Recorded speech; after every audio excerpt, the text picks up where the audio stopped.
Boa noite, pessoal. Vamos começar o nosso estudo. Hoje o nosso continuando dentro do tema disciplinas espirituais. Hoje nós vamos estudar sobre disciplina do serviço. Vamos orar?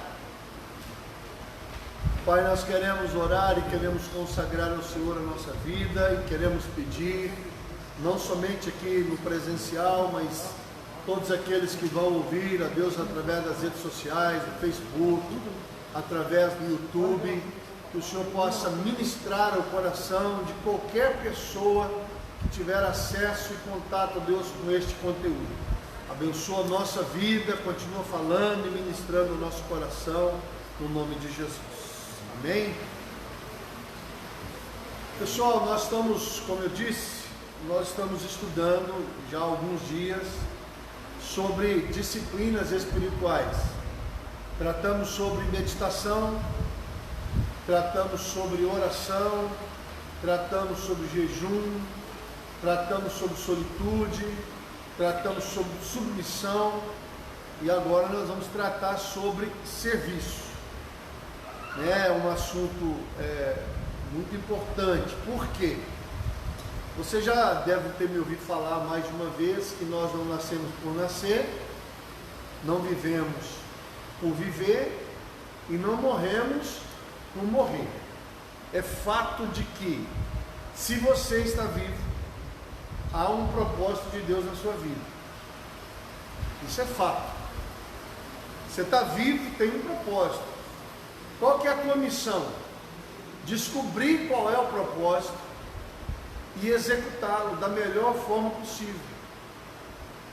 Então, o serviço está relacionado ao plano que Deus tem na sua vida, daquilo que você pode fazer para Deus, daquilo que você pode agregar no corpo de Cristo, naquilo que você pode agregar no reino de Deus, e você poder olhar para trás quando os seus dias terminarem na terra e você entender que você deixou um legado, que vidas foram alcançadas, pessoas foram tocadas, coisas que você às vezes nem sabe, nem imagina que isso existiu.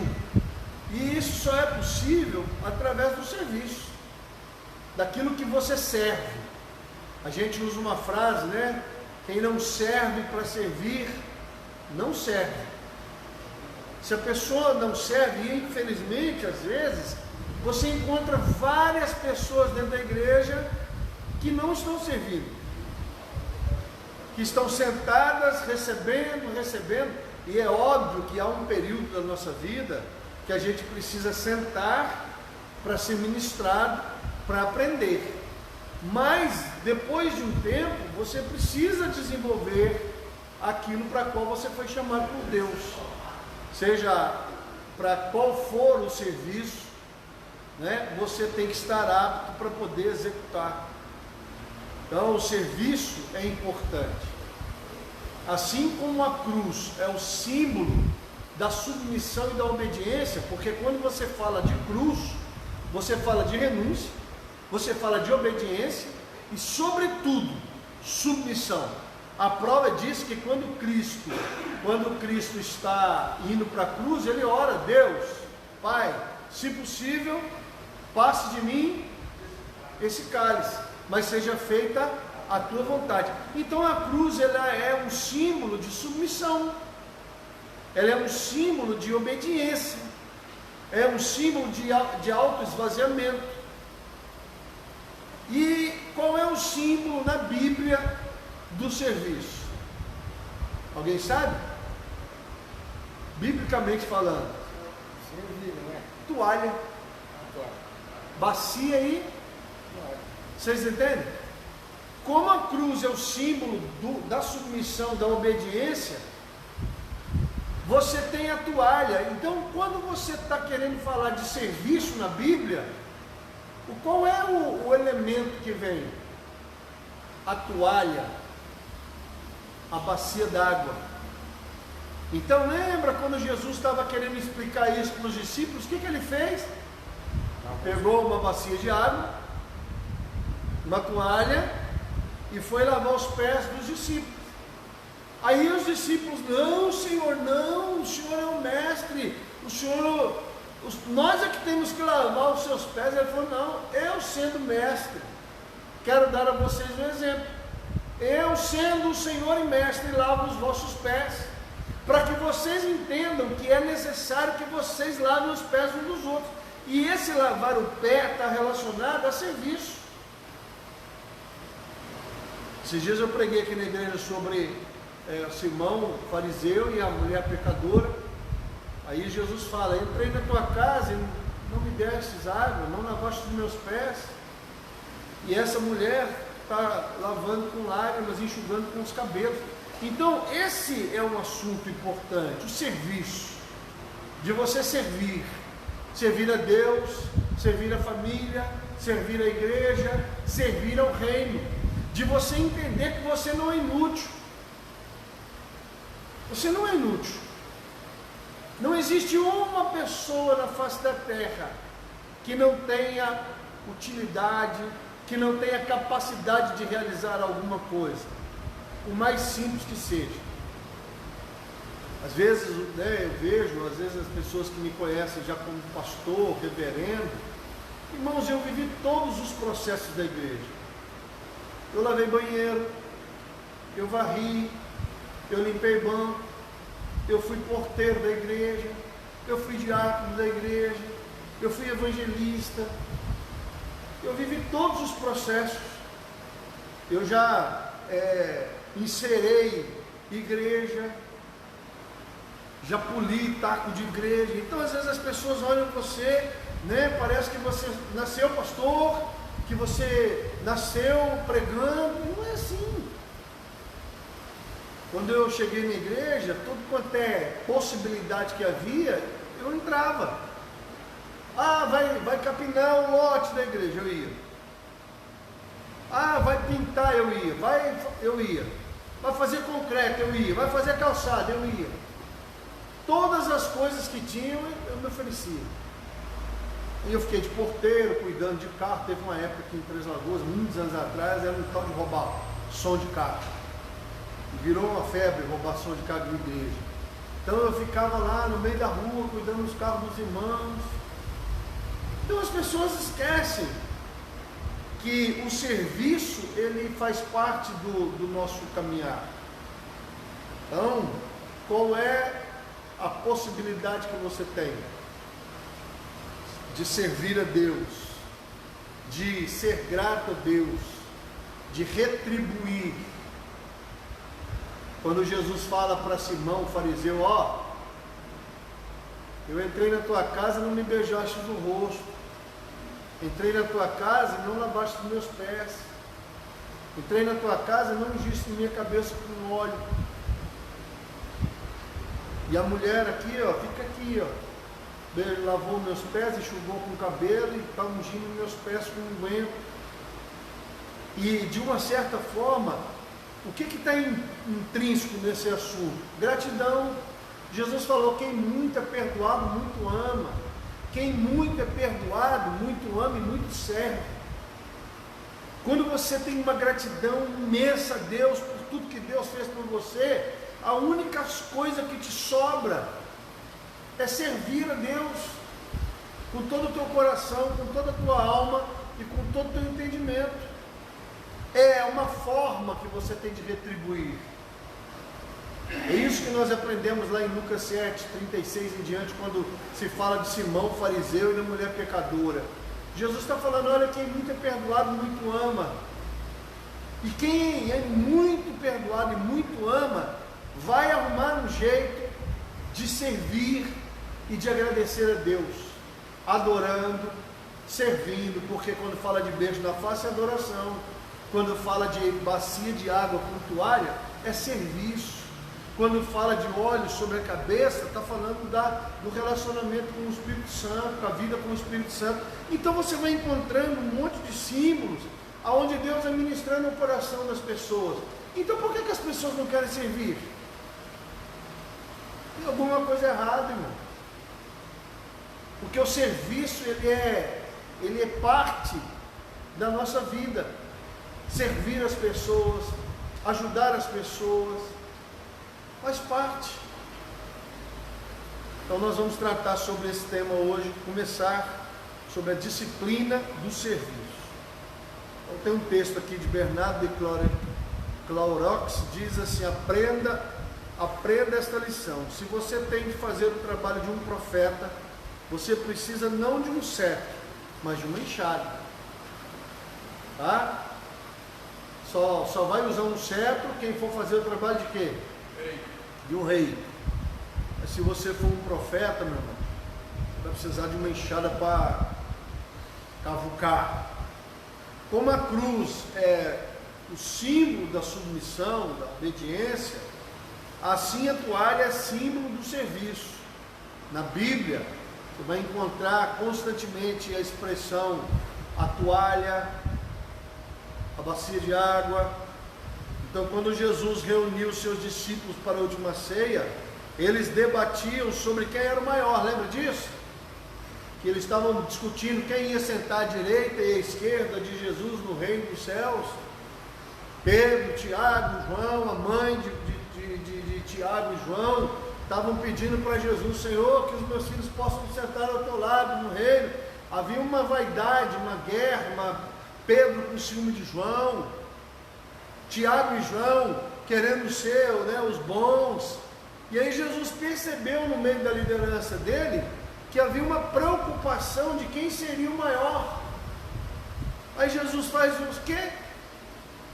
Ele pega, uma toalha, uma bacia e vai lavar os pés. Então este problema não era novo, nunca foi novo. Nunca foi novo. Saul perseguiu Davi por quê? Porque as mulheres, eles estavam voltando da batalha, as mulheres cantaram uma música.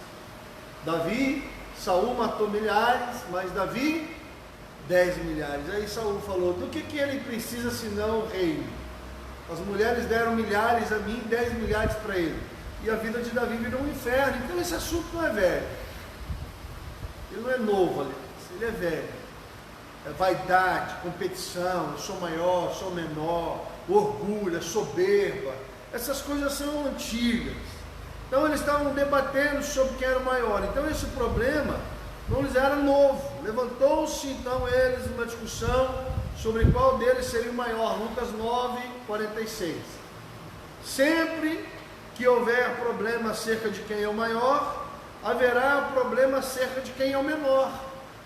Mas o que as pessoas não entendem no reino de Deus? Que o maior precisa ser o que lidera, tem que ser servo. O primeiro, o último. Só que as pessoas elas não entendem que no reino de Deus e na igreja, no povo de Deus, esse sentimento não tem sentido. Quem é o maior? Era uma briga, lá no colégio apostólico. Pedro, Tiago, João, todo mundo querendo ser o maior, sentar à direita, sentar à esquerda. Então, na disciplina do serviço, há também grande liberdade. Quer dizer, parece que não, mas há. Você pode servir, obedecer, você pode se submeter a uma liderança e a Deus, e mesmo assim ser livre. O serviço capacita-nos para dizer não aos artifícios de promoção e autoridade do mundo.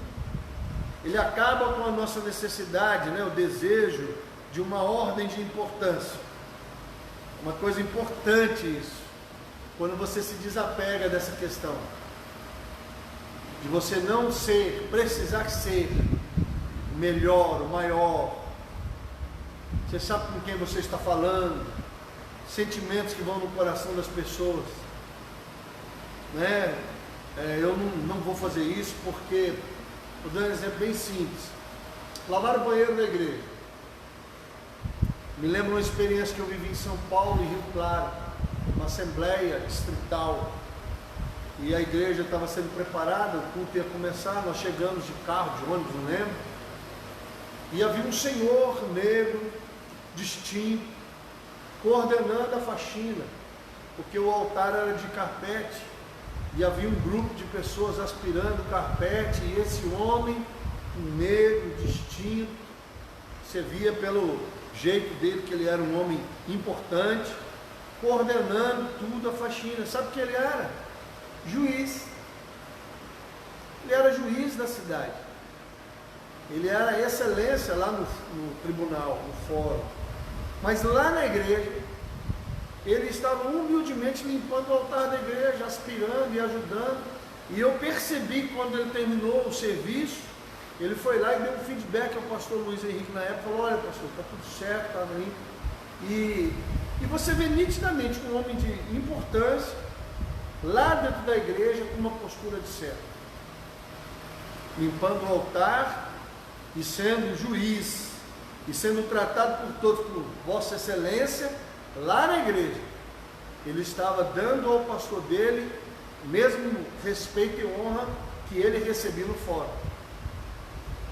Então olha que coisa interessante. Quando você realmente entende a essência de quem Deus é, você para dessa disputa de quem é o mais importante, de quem é o maior, quem vai sair na foto, quem é que vai receber a glória, quem é que vai receber a fama. Você simplesmente quer servir e fazer aquilo que precisa ser feito. Jesus nunca ensinou que todos tinham igual autoridade. Não existe coisa de gente igual.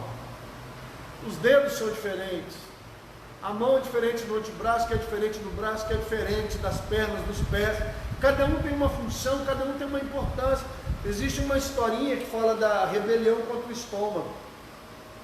A historinha fala que um dia o corpo se rebelou e falou: o estômago não faz nada, ele só fica recebendo comida, a mão pega, a boca mastiga, o engole, e o estômago só recebe. Aí o estômago: não, gente, eu trabalho também. Resumindo, se rebelaram e falaram que não ia mais dar comida para o estômago. Depois de 15 dias o corpo inteiro enfraqueceu, e aí todo mundo foi fazer uma reunião para descobrir o porquê que havia uma fraqueza generalizada no corpo. E até que o cérebro disse: o problema é que o estômago recebe o alimento, processa, distribui, dissolve para que o organismo possa absorver os nutrientes. Vocês fizeram uma rebelião contra ele, e aí é uma historinha para você entender o que? Cada parte do corpo tem uma função. Cada parte, irmãos.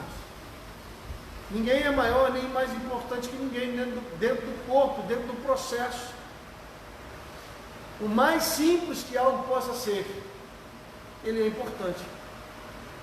E se alguém não servir, não fizer, vai haver uma deficiência. Não, Jesus nunca ensinou, irmão, que todos tinham igual autoridade, como alguns às vezes acham. Nós somos iguais perante Deus. Bom, nós somos iguais no que tange a ser filhos, mas no que tange a serviço, no que tange a autoridade, no que tange a dons, no que tange a unção, há diferença. E não é porque você tem uma função diferente ou uma autoridade diferente que isso dá direito de você ser maior ou melhor que ninguém. Na verdade, ele tinha muito o que dizer sobre a autoridade espiritual autêntica, e deixou claro que muitos não a possuíam. Mas a autoridade da qual Jesus falou não é aquela em que o indivíduo atribui importância a si mesmo. Devemos entender com clareza a natureza radical do que Jesus ensinou sobre este assunto. Ele não estava simplesmente invertendo a ordem de importância. Quando Jesus vai lavar o pé dos discípulos, ele não estava tirando dele a autoridade de ser mestre. Ele não estava se esvaziando da sua autoridade, de quem ele era. Ele simplesmente estava mostrando que alguém que está em cima pode simplesmente servir, mostrando a importância do serviço, mostrando a importância da humildade, mostrando a importância de você dar suporte, de você dar apoio. Então, ele a estava abolindo. A autoridade da qual ele falou não era uma autoridade para manipular e controlar, era uma autoridade de função, não de status. É aquilo que eu falo. Eu tenho duas formas de liderar. Uma, dando exemplo. Duas, mandando. E nós sabemos que quem manda é o chefe. Quem lidera, lidera por exemplo. Em outras palavras, você não pode pedir para alguém fazer algo que você não faz, ou que você não está disposto a fazer, ou que você já não tenha feito. O que Jesus estava mostrando é que não adianta você ter uma autoridade nominal, de você achar que você não precisa fazer algo porque você está numa posição superior. Não é isso. Jesus estava mostrando que era o exemplo, como a gente sempre diz, né? O exemplo arrasta. Você pode falar um monte de coisa, mas é o exemplo que arrasta. Agora, se mesmo com o exemplo a pessoa não quer ouvir, aí não há esperança. Então, o serviço farisaico versus o serviço verdadeiro. Se o verdadeiro serviço deve ser entendido e praticado, é preciso distingui-lo claramente do serviço farisaico. Farisaico, lembrando que é uma menção aos fariseus. Os fariseus, eles tinham um posicionamento, né? Se achavam a última bolachinha do pacote, e eles tinham uma postura de ordem, de mandar, mas eles mesmos não estavam dispostos a colocar a mão. Então o serviço farisaico é prestado pelo esforço humano. Ele gasta somas imensas de energia calculando e planejando como prestar o serviço, porque na verdade o serviço farisaico está interessado no quê? No status dele, na posição dele. Quando os discípulos começaram a discutir quem era o maior, o que estava em jogo? Quem queria servir melhor ou quem queria se sentir maior? Então o serviço farisaico simboliza o serviço humano daqueles que servem, mas estão interessados no status, no nome, no título, muito mais do que na essência do serviço. Gráficos e mapas sociológicos podem ser projetados de modo que podemos ajudar essas pessoas. Verdadeiro serviço provém de um relacionamento com o divino em nosso íntimo. Então, o verdadeiro serviço, aquele que serve de verdade, de coração, está relacionado com o quê? Com o relacionamento que ele tem com Deus e aquilo que ele faz para Deus, e não aquilo que ele faz para os homens ou que ele faz para si mesmo, para serviço. Jesus falava dos fariseus que eles oravam em pés das praças, querendo ser adorado, visto. Jesus fala: olha, a oração, você entra no quarto em secreto e o teu pai que ouve em secreto te recompensará, fazendo uma menção clara que os fariseus simbolizam exatamente essas pessoas que estão fazendo as coisas, mas eles não fazem para Deus, e nem é uma essência de gratidão a Deus, mas é o fato de ser visto e recompensado pelos homens. Então o verdadeiro serviço, querido, provém do relacionamento com o divino em nosso íntimo. O serviço de verdade, aquele que você não vai fazer por obrigação e que não vai precisar ninguém ficar te empurrando, é o serviço que vem, que é fruto do seu relacionamento. Agora, irmão, quem não tem dentro de si o prazer de servir a Deus, nunca vai ter a postura correta diante do serviço que há no reino de Deus ou na casa do Senhor. Imagina, você ter que, como eu sempre digo, é melhor você frear alguém do que empurrar. E normalmente as pessoas que você precisa empurrar são as pessoas que não estão servindo com o coração correto, certo. Não é aquela pessoa que serve por amor a Deus. Ela serve, vou dar um exemplo para você. A pessoa quer tocar no domingo, mas não quer tocar na quinta. Ela quer servir a Deus quando é o culto maior. Estou cansado de ver isso dentro de igreja. Briga por culto. Não é para servir, é qual o culto que eu vou tocar, qual o culto que eu vou cantar, qual é o culto que eu vou... Tem mais gente pra ver. Quer dizer, tira o microfone da mão do ser humano. E sobra o quê? Mas se a pessoa de fato está servindo a Deus... Eu lembro do Max Witt, um cantor famoso aí no mundo gospel, evangélico. Ele cantava extremamente bem, chegou numa igreja, pediu para entrar no louvor, aí o pastor falou, conhecia ele, sabia de onde tinha vindo, falou para ele, ó, no louvor não há vaga, mas para lavar o banheiro nós estamos precisando. Ele falou, lavo. E ele foi lavar o banheiro, isso é verídico, está no livro dele. E ele foi lavar o banheiro, chegou lá lavando o banheiro, ele começou a adorar a Deus. Na primeira, segunda, e ele louvando a Deus no banheiro, servindo ali, limpando. Até que alguém ouviu. E a voz dele é maravilhosa, o dom dele que ele tem de louvar. E as pessoas ficaram extremamente impactadas com ele lá lavando o banheiro e adorando, até que a notícia chegou aos ouvidos do pastor. Tem um rapaz lavando banheiro e cantando lá, e é extraordinário. Hoje ele é um grande, um nome, um ícone aí do mundo, gosta, uma referência. Começou como? Lavando.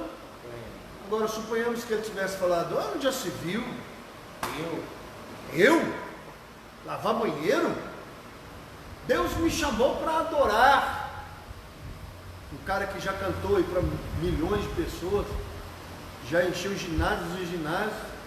Já pensou se ele não fosse humilde para aceitar o trabalho lá de lavar o banheiro? Então, os fariseus, né?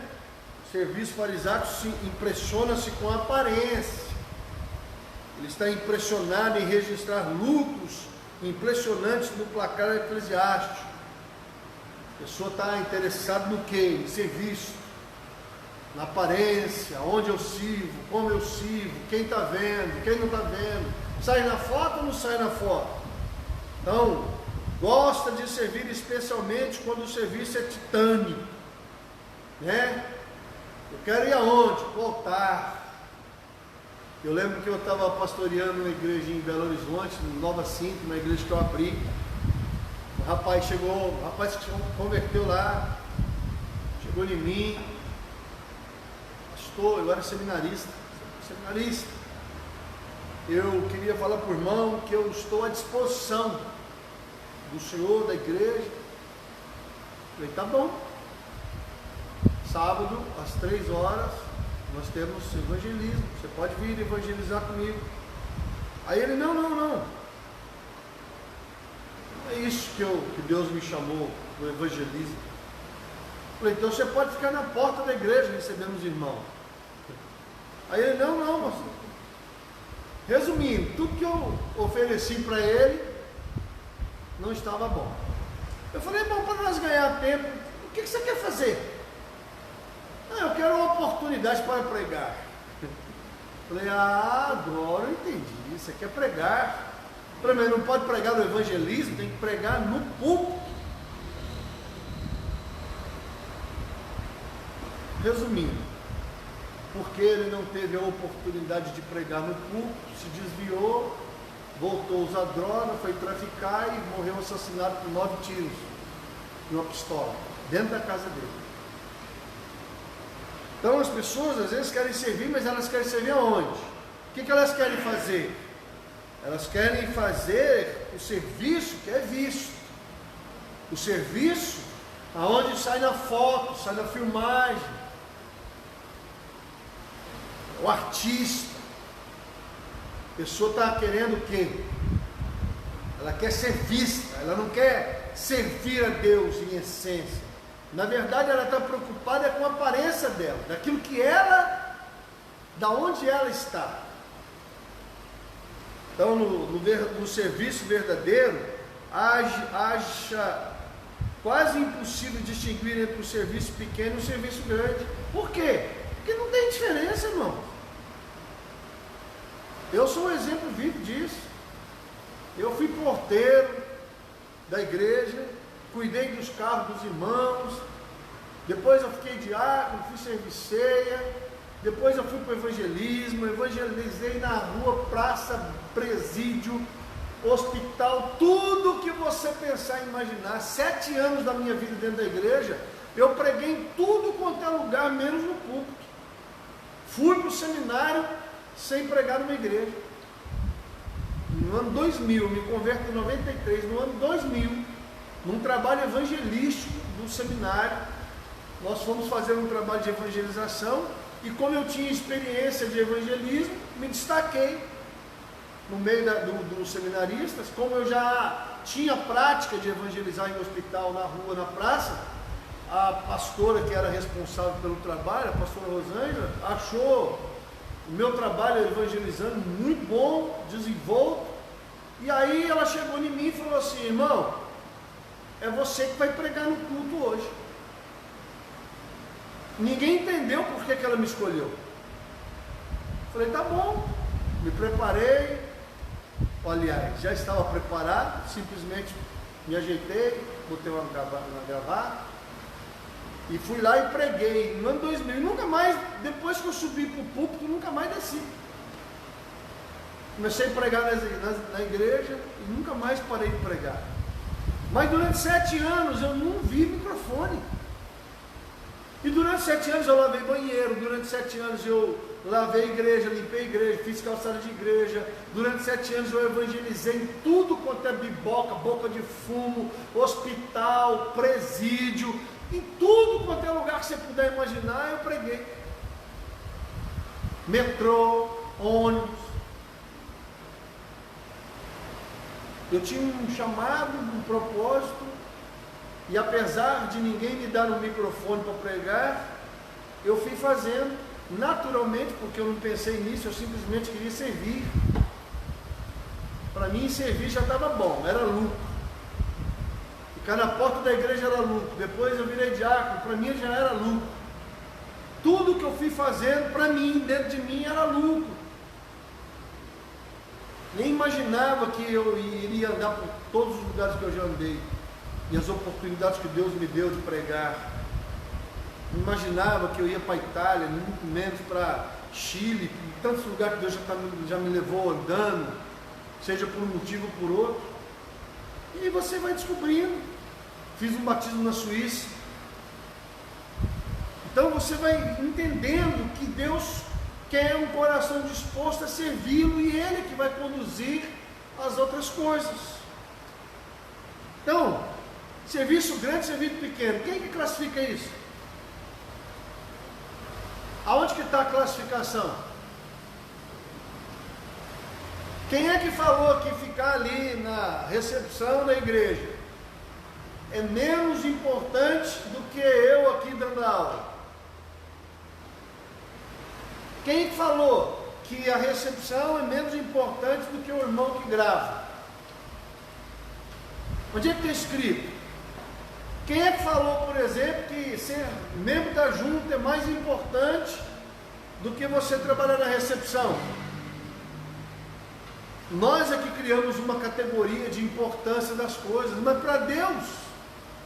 Agora, uma coisa eu sei: se você fizer algo para Deus de todo o teu coração, Deus vai se encarregar de colocar você em lugares grandes.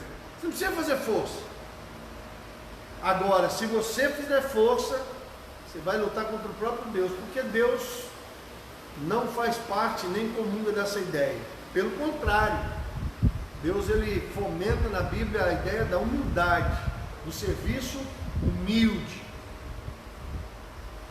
Então, onde se observa a diferença, o verdadeiro servo parece ser frequentemente atraído por um pequeno serviço. Meu irmão, quem é servo de verdade só quer uma oportunidade. Não importa nem o que é. Ele só quer servir. Só quer servir. Eu vejo na vida da minha esposa, nunca quis ser nada.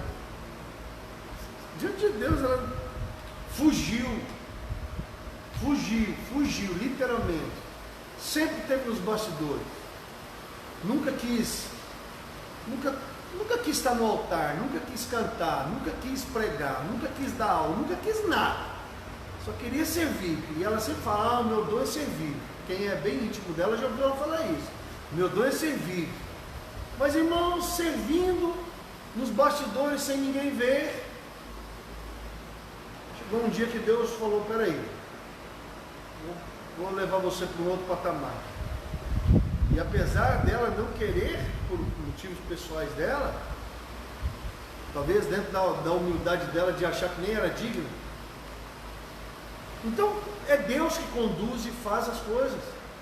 Quando você está lá, às vezes fazendo as coisas mais simples de todo o teu coração, às vezes não quer nem ser visto. E é esse povo que não quer ser visto que acaba indo para o holofote, mesmo não querendo. Então, frequentemente, quem tem um coração de servo vai ser atraído por um serviço pequeno que ninguém quer fazer. Não por falsa modéstia, mas porque ele o vê genuinamente como um serviço importante. Entendeu? Quando você tem um coração de servo, você vai ver aquele serviço que para muitos pode ser pouco ou pequeno, mas para quem tem um coração de servo é só uma oportunidade de servir. Ele recebe com um agrado, indiscriminadamente, todas as oportunidades de servir. Eu sou testemunha viva disso. Até que Deus me deu uma visão muito clara do meu chamado, a única coisa que eu queria era servir. Eu não sabia do meu chamado. Deus tinha me dito que havia um propósito grande na minha vida, mas eu nem imaginei o que era. Nunca quis ser pastor, nunca quis ser missionário, nunca quis nada. A única coisa que eu queria era servir a Deus, o mais simples que fosse. Então o serviço farisaico demanda recompensas exteriores. Se o pastor não bater nas costinhas, e se o pastor não der um troféuzinho, e se o pastor não falar publicamente no altar, igual um político, olha, eu quero agradecer a irmã, o irmão, não serve, O serviço farisaico, humano, ele requer o quê? Recompensa humana. A fotinha. Eu fiz tudo, o fulano saiu na foto. Não, a foto que te interessa não é da terra. Eu me lembro de um trabalho que nós fizemos na Vila Ara uns anos atrás. Resumindo, eu carreguei o piano, mas na hora de inaugurar lá o trabalho, eu simplesmente desapareci na história. Aí as pessoas que estavam comigo, que estavam no trabalho, falaram, ué, pastor, ninguém falou nada, simplesmente chegaram, dirigiram o culto, pregaram, cantaram. E eu fiquei lá no portão recebendo os visitantes. Aí alguns irmãos falaram, mas e aí? Eu falei, e aí o que, irmão? Aí o que?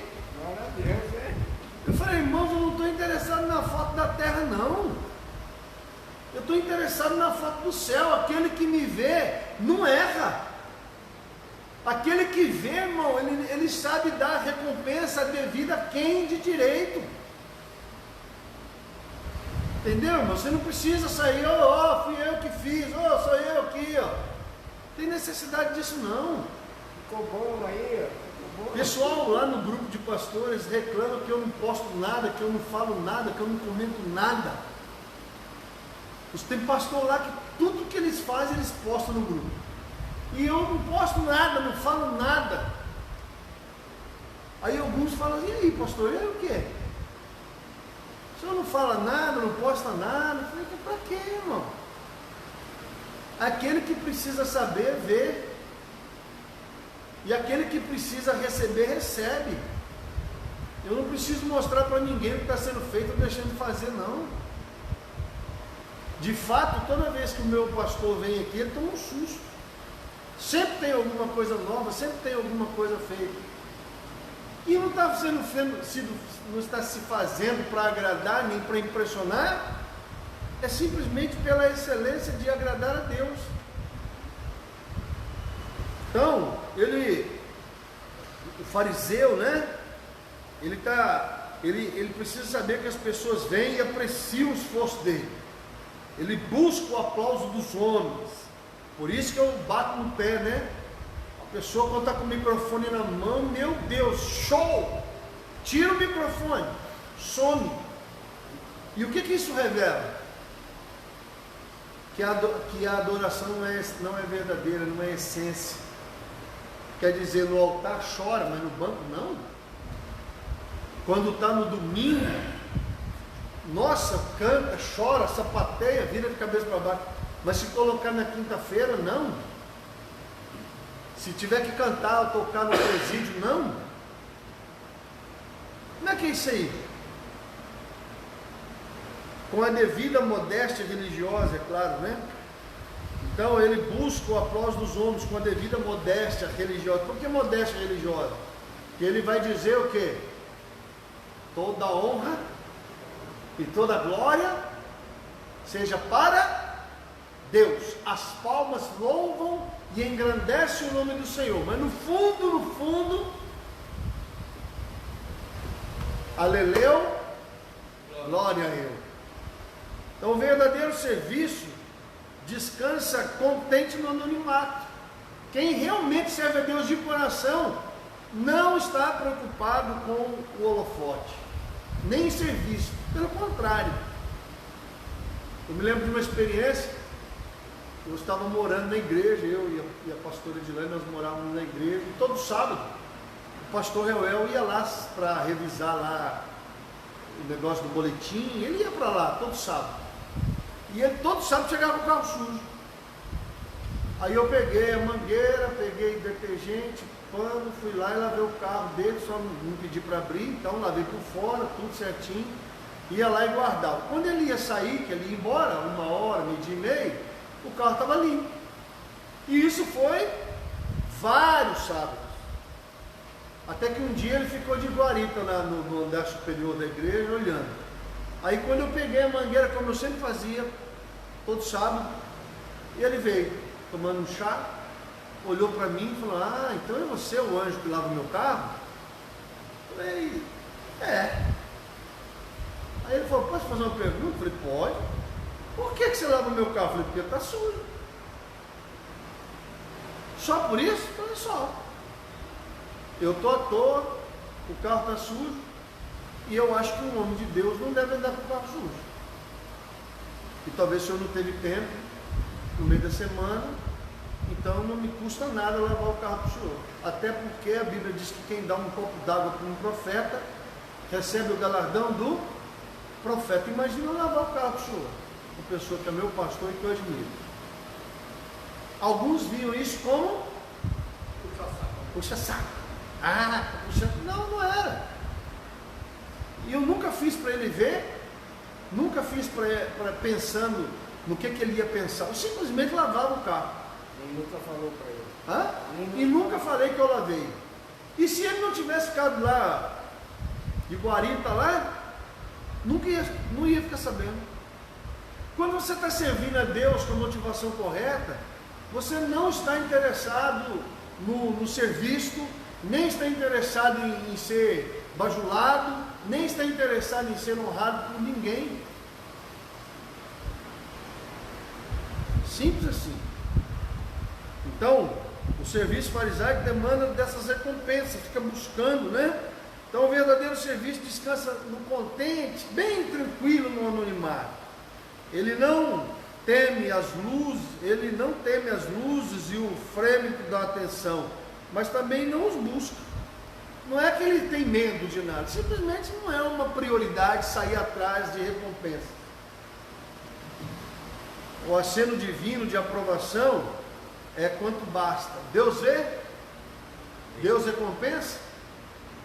Sim ou não? Sim. Para quem serve na essência, é isso que importa. Quem está vendo? Deus. Quem recompensa? Deus.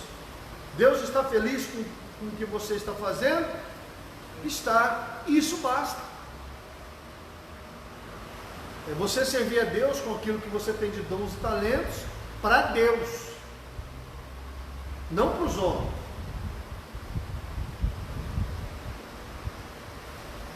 Então o serviço farisaico humano é muitíssimo preocupado com os resultados. Ele está preocupado com o resultado. Então ele espera ansiosamente para ver se a pessoa servida retribui na mesma moeda. Por exemplo, nós temos um trabalho social na igreja bom, ajudamos várias pessoas aí, mas tem gente que acha que a pastora não faz nada. De vez em quando a gente descobre uns comentários assim, como se ela não estivesse fazendo nada. Não. Ela vai, ela busca móvel, ela busca colchão, ela leva colchão, ela leva armário, ela monta armário, ela pendura armário para os outros, ela leva cesta, ela busca, só que não tira foto. Por quê, pastor? Porque o objetivo de servir não é ser visto. As cestas básicas e tudo que é feito, o objetivo não é ser visto pelos homens. O objetivo é ser visto por Deus e que Deus olhe e se agrade. Mas de vez em quando, né? Porque em tal lugar está fazendo serviços sociais, ajudando as pessoas, como se nós não estivéssemos fazendo. A pessoa está tão distante da igreja que nem sabe o que está acontecendo. Mas muita coisa tem sido feita. É que a gente não tira foto e divulga nas redes sociais. Às vezes as pessoas da igreja recebem auxílio, ajuda, ninguém. Olha, o irmão fulano recebeu uma cesta básica, a irmã ciclana, nós pagamos a água e a luz dela. Olha, o irmão ciclano, nós compramos um remédio para ele. Porque o verdadeiro serviço ele é feito para Deus. E importa que Deus veja. Pastor, mas a gente presta conta? Lógico, a junta está aí para isso. Então, uma pessoa que tem a essência correta não teme as luzes nem o holofote. Só que ele não busca isso. Tá bom? Uma vez que ele vive a partir de um novo centro de referência, o oceano divino de aprovação é quanto basta para ele no que ele está fazendo. O serviço farisaico está muitíssimo preocupado com os resultados e ele espera ansiosamente para ver se a pessoa servida retribui na mesma moeda. Amargura-se quando os resultados ficam além das expectativas. O verdadeiro serviço está livre da necessidade de calcular resultados e ele deleita-se apenas no serviço e no prazer de servir ao Senhor. Pode servir os inimigos com a mesma liberdade com que serve os amigos. A Bíblia diz que quando você faz o bem para quem está falando mal de você, ou para quem mete a boca em você, a Bíblia fala que você amontou brasas vivas. Então, você pode até servir um inimigo, você pode até servir uma pessoa que fala mal de você, você pode até servir uma pessoa que critica você. Por quê? Porque a essência do serviço está no serviço. E agradar a Deus que te chamou, e não necessariamente aquilo que a pessoa pensa ou não, daquilo que você está servindo ou fazendo. O serviço farisaico escolhe minuciosamente a quem servir. Quem que eu vou servir? Eu conheço um monte de gente que ajuda, mas depende. Serve, mas depende. Ajuda se por um acaso tiver algum motivo. Às vezes os nobres e poderosos são servidos porque isso trará certa vantagem, né? Às vezes os humildes e indefesos são servidos porque isso garantirá uma imagem humilde. Então olha para você ver, tem gente que serve os ricos e poderosos porque acha que vai tirar alguma casquinha disso. Tem gente que até ajuda os miseráveis porque de alguma forma isso pode trazer uma imagem de humildade. Então o verdadeiro serviço não discrimina em seu ministério. O verdadeiro serviço não discrimina, faz o que tem que ser feito. A frase que eu sempre falo lá em casa, falo muito com a pastora: faz, tem que ser feita, mano. Para de não, chega uma hora que você tem que parar de pensar. Só faz o que tem que ser feito. Ele ouviu a ordem de Jesus de ser servo de todos. Marcos 9,35. Sirva a todos. Trate todos como maior e mais superior do que você. Francisco de Assis escreveu: sendo servo de todos, estou obrigado a servir a todos e administrar as palavras suavizadoras do meu Senhor. O serviço farisaico é afetado por estados de ânimos e caprichos. Como é que é isso, pastor? Depende do dia, da hora, do jeito. A pessoa ela acorda, ela tem que ver. Tem que ver. Para ela servir, ela tem que analisar o sol, a lua, as estrelas. Ela tem que ver como é que ela está, como é que ela não está, se ela está bem, se ela está mal, se ela está com problema, sem problema. Meu irmão, vai valer a pena? Hã? Vai valer a pena? Se vai valer a pena, se não vai valer a pena. Quem vai estar lá? O pastor vai estar lá? Se o pastor estiver lá, eu sirvo. Se o pastor não for, eu não vou. Se a pastora não for, eu também não vou. Então, meu irmão, o serviço farisaico é afetado por estados de ânimo e caprichos. Não me toques, não me reles. Se me contrariarem, eu abandono. Se me contrariar, eu pulo fora. Porque servir a Deus depende daquilo que eu penso, sinto ou imagino. Então ele só pode servir quando há um sentimento de servir. Então, ele só pode servir quando há um sentimento de servir, movido pelo Espírito, conforme dizemos. Então, saúde ruim, sono insuficiente, controlarão o desejo de servir. Meu irmão, eu estou compartilhando aqui com vocês só para vocês saberem quantas vezes eu e a pastora pregamos com febre, dor de cabeça, dor de garganta. Quantas vezes? Problema na família, problema no casamento, problema com os filhos, problema. Irmão, quem entende o que é o serviço não vai escolher nem circunstância, nem situações. Faz o que tem que ser feito. Então, o verdadeiro serviço ministra simples e fielmente, porque há uma necessidade. É uma necessidade. Você vai olhar a necessidade e vai entender que é uma necessidade e é você que pode realizar aquilo. Então ele sabe que o sentimento de servir pode muitas vezes constituir-se um obstáculo ao verdadeiro serviço. Se você começar a ponderar sobre as situações e circunstâncias, você não vai servir a Deus.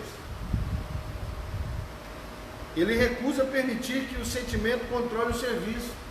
Quem vive de sentir um urubu, eu não estou sentindo. O que você quer? Sentir? O serviço não vem do sentir. O serviço vem da necessidade que seja feito. Mas permite que o serviço discipline os sentimentos. Irmão, eu posso com ou não servir, se eu estou afim ou não, contente ou não. Você acha que todo dia você levanta da cama, todo dia você acorda assim, cheio de gás, cheio de ânimo, e fala: nossa, hoje eu vou fazer isso ou aquilo. Não, tem dia que você tem compromisso com Deus e senso de responsabilidade. Então o serviço farisaico é temporário, funciona somente enquanto se executam os atos específicos do serviço. Havendo servido, pode descansar sossegado. O verdadeiro serviço é um estilo de vida. Ele atua a partir de padrões arraigados de vida, brota espontaneamente para satisfazer a necessidade humana. O serviço farisaico não tem sensibilidade. Ele insiste em satisfazer a necessidade, mesmo que o resultado seja destrutivo. Ele exige a oportunidade de ajudar, mas não porque ele tem a essência correta, porque ele quer ser visto. O serviço verdadeiro pode deixar de prestar o serviço tão livremente quanto executá-lo. Pode ouvir com ternura e paciência antes de atuar. Pode servir enquanto espera em silêncio. Servem também aqueles que apenas ficam firmes e esperam. O serviço farisaico fratura a comunidade. Na análise final, uma vez removidas todas as armadilhas religiosas, eles se concentram na glorificação do indivíduo. Ser visto, ser lembrado, ser honrado, sair na foto. É isso que ele quer. Portanto, ele coloca os outros a nosso débito e se torna uma das mais sutis e destrutivas formas de manipulação conhecidas. O resultado é a ruptura da comunidade. O verdadeiro serviço, por outro lado, edifica a comunidade. Silenciosa e despretensiosamente, ele vai aqui e ali cuidando das necessidades alheias. Não obriga a ninguém a retribuir o serviço. Ele atrai, ele une, ele cura, ele edifica. O resultado é uma comunidade unida. Então, se todo mundo tivesse esse tipo de sentimento, as coisas caminhariam tranquilamente. Cada um fazendo aquilo que tem de habilidade, de talento. Pastor, como é que eu sei aonde eu devo servir? Basta você olhar para as suas habilidades e talentos que você vai saber qual é o seu serviço. Quem é que dá dom? Deus. Quem é que dá habilidade? Deus. Você só desenvolve o dom e o talento. Então, a oportunidade de servir está relacionada às suas habilidades pessoais e os seus dons e talentos. Simples assim.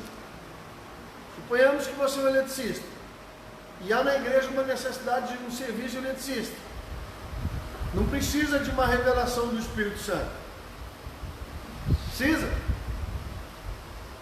Pastor, estou vendo aí que a lâmpada aí não está legal. Posso arrumar? Pastor, estou percebendo aí que a igreja não está limpa, ou o banheiro. Posso limpar? Há habilidade na pessoa para isso? Então a oportunidade vai. De vez em quando eu ouço assim: eu não tenho oportunidades na igreja. Dó. O que você quer? Uma carta escrita? Venho por meio desta solicitar que você...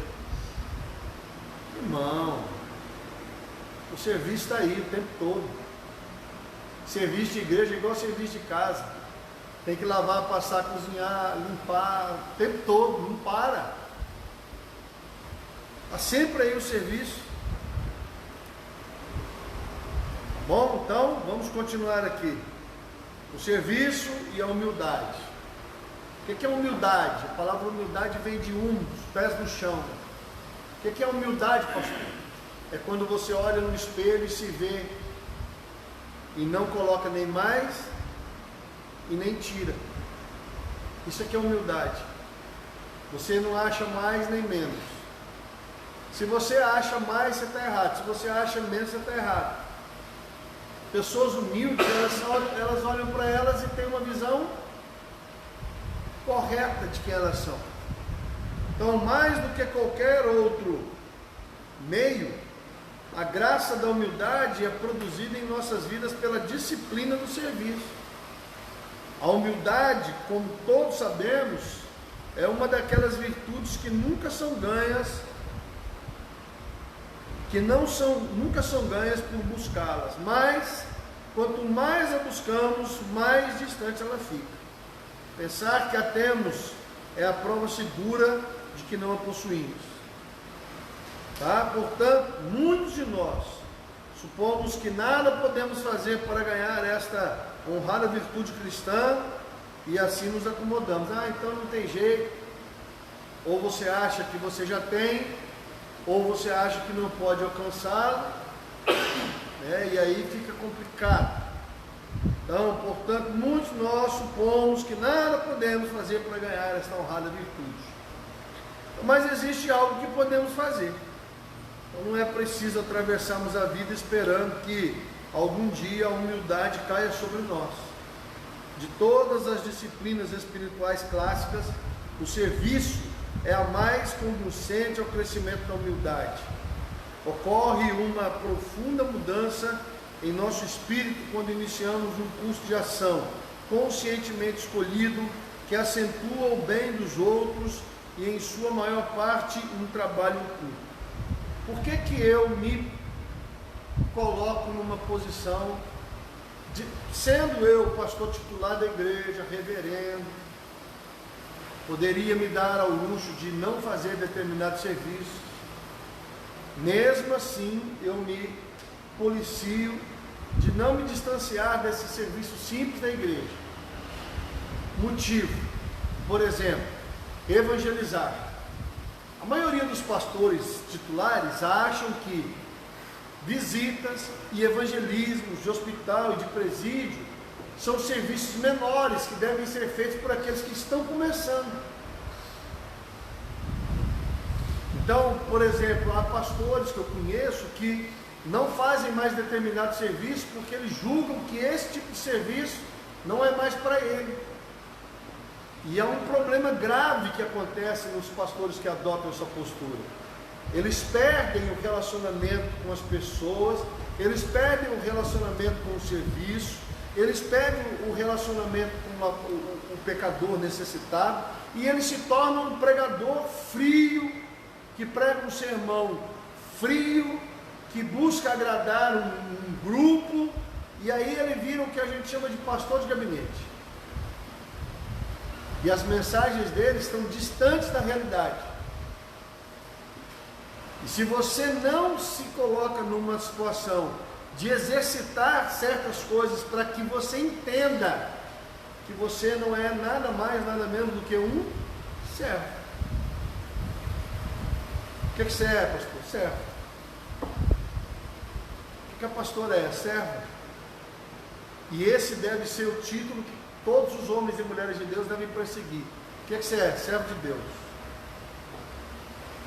Ser servo de Deus é uma coisa boa, que nunca faça do coração da gente o sentimento de que nós somos servos de Deus, que nós estamos aqui para lavar o pé e para enxugar com a toalha. Porque se você perder esse sentimento, você vai se tornar uma pessoa muito fria, muito fria. Então, o serviço te mantém humilde. Fazer coisas simples, sendo você uma pessoa de alta patente, te mantém humilde.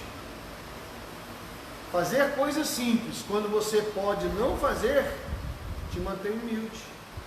Porque faz você entender qual é a sua posição.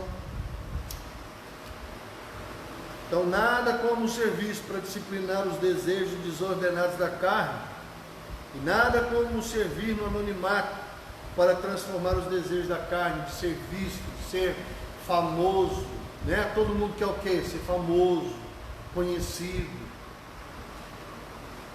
A carne choraminga contra o serviço, porém, contra o serviço feito no anonimato, ela apronta uma gritaria, tipo assim: ninguém está me vendo?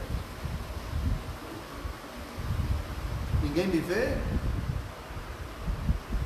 É igual ao ministério de intercessão, né? É um serviço que tem na igreja que ninguém nem sabe que existe. A pessoa às vezes vira madrugada, hora à noite, hora de manhã, ninguém vê, irmão. As coisas às vezes estão acontecendo e a pessoa nem sabe por quê. Porque às vezes nas madrugadas da vida tem gente orando, pagando um preço de oração de jejum. Mas então, pastor, qual que é a vantagem de você pertencer a um ministério que ninguém vê? Não, ninguém às vezes humano vê, mas Deus vê. E se você não tiver o sentimento correto, você nunca vai ser do ministério de intercessão. Porque ninguém vê. Então, quando você fica no anonimato fazendo coisas que ninguém vê, irmão, a sua carne morre. Porque você começa, ou você faz para Deus, ou você simplesmente não vai fazer. Então a carne se perdeia, ela grita, ela quer reconhecimento, ela quer honra, ela imagina meio sutis, religiosamente, né? Aceitáveis a fim de chamar a atenção para o serviço prestado. Às vezes a pessoa quer contar histórias, sonhos e tantas coisas, porque na verdade ela quer ser vista. Tipo assim, como é que o pastor vai saber que eu estou orando por ele? Então, vamos lá, né? Se ousadamente nos recusarmos a ceder à luxúria da carne, nós a crucificamos. Toda vez que crucificamos a carne, crucificamos o nosso orgulho e arrogância. O apóstolo João escreveu: porque tudo que há no mundo é cobiça da carne, cobiça dos olhos e soberba da vida. Não procede do Pai, mas do mundo. 1 João 2,26. Deixamos de entender a força desta passagem por causa da nossa tendência de relegá-la totalmente ao pecado sexual. Porque a luxúria não está relacionada só a sexo. Nós vamos encerrar por aqui. Terça que vem a gente continua. Amém? Então pense nisso. Não basta servir. Isso é importante para nós. Ah, eu sirvo a Deus. Não basta servir. Tem isso ainda, hein? Porque antes de Deus olhar para as tuas mãos, Deus olha para o teu coração e para a intenção do teu coração. Por isso que muitas vezes, eu vou dar um exemplo aqui para a gente encerrar. Caim e Abel. Os dois foram servir a Deus. Quem teve a ideia de ofertar? Caim. Abel era irmão, pegou a ideia, a visão, e foi lá e fez o seu melhor serviço. Ofereceu a Deus o seu melhor serviço. Ele sacrificou, porque ele teve que ir lá pegar o cordeiro, imolar o cordeiro. Não pensa você que ele pegou lá só aí. Ele ofereceu. Aí a Bíblia diz que Deus olhou para o coração de Caim e não se agradou. Olhou para o coração de Abel e se agradou. Então ainda tem mais uma. Não é o serviço em si que importa. Deus, antes de olhar para aquilo que você está fazendo, Ele olha para aquilo que está dentro do teu coração. Se a motivação do teu coração estiver errada, Deus não recebe. Então não é tão simples como parece. Deus olha para nós, dentro do nosso coração, irmão, para ver se o que você está fazendo está com a motivação correta. Porque se você não estiver fazendo para Deus com a motivação correta dentro do teu coração, Deus não recebe. Não, mas eu estou fazendo para Deus, irmãos, isso não basta para Deus. Porque às vezes o cara está fazendo, mas não é. Aparentemente é para Deus, mas na verdade não é para Deus. É para ele mesmo. Para o ego dele ou dela. Então, olha, eu estou servindo a Deus, eu estou fazendo as coisas, Deus olha para o teu coração, e aí Deus olha se a motivação do teu coração é certa. Porque se a motivação for errada, Deus não recebe. E a gente tem que se policiar. Eu estou servindo a Deus e a motivação é correta? Eu de fato estou fazendo para Deus? Me basta saber que Deus vê e que Deus recompensa e que haverá um galardão e que eu estou alegrando o coração de Deus, ou eu estou buscando serviço pelos homens? Porque se a motivação estiver errada, Deus já não recebe nada. E por mais que você faça um monte de coisa para Deus, Deus não está recebendo. E aí não tem. Vamos ficar de pé? Terça que vem a gente continua. Pai, nós queremos agradecer por esta hora que nós passamos na Tua casa, estudando, meditando, pensando, recebendo, Deus, conhecimento da Tua parte. Ajuda-nos a servir ao Senhor com uma essência correta, com um coração correto, sincero, que nosso serviço seja a expressão do nosso relacionamento com o Senhor. Nós oramos e pedimos que o Senhor nos leve para o nosso lar, para a nossa casa, debaixo da tua graça, do teu poder, em nome de Jesus. Amém? Deus abençoe, até quinta-feira, 19 horas.